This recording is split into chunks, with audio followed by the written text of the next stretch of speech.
A recent decision by Pennsylvania's Commonwealth Court ruled that Pennsylvania has fallen short of its constitutional obligation to provide a thorough and efficient education for all of the students here in the state. Yeah, there was a trial that lasted several months, including testimony from dozens of school officials, experts, and others. So tonight, Erie News Now state capitol correspondent Brendan Scanlon shares the thoughts of a Pennsylvania superintendent who provided key testimony in that trial that could reshape school funding in the Commonwealth.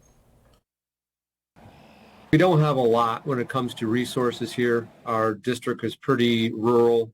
Like, for instance, we don't have a stoplight in our district. Matthew Splain is the superintendent of Otto Eldredge School District in McKean County. For the past 12 years, he's been navigating his district through tough decisions and budget challenges. We postpone things, we delay things, we use duct tape and all the tricks you can imagine to prolong the life of items. Splain's district has a thin tax base and receives roughly 85% of its funding through the state and federal government. However, he says the funding is not keeping pace with growing demand. It's very tough to keep moving forward when you're just trying to maintain and keep your head above water. We've learned to get by with less, and it really does impact the opportunities our kids see when they leave here. Splain is not alone. Several school districts around the Commonwealth say state leaders have failed to provide a thorough and efficient education for all students as required by the state constitution. In February, Commonwealth Court agreed, siding with districts and petitioners in the fair funding trial. Matt's testimony was so essential for her to sort of understand that it's not just a Philadelphia issue. This isn't just a big school district issue. This is an issue that impacts every district in our state. Senior attorney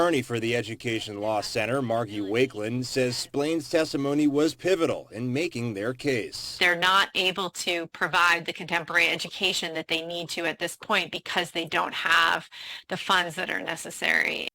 Governor Josh Shapiro will deliver his first budget address on Tuesday. Splain and Wakeland are hoping to see a funding boost, but are especially curious to see the governor's plan for the future of the state's education funding system. At the state capitol in Harrisburg, Brendan Scanlon reporting.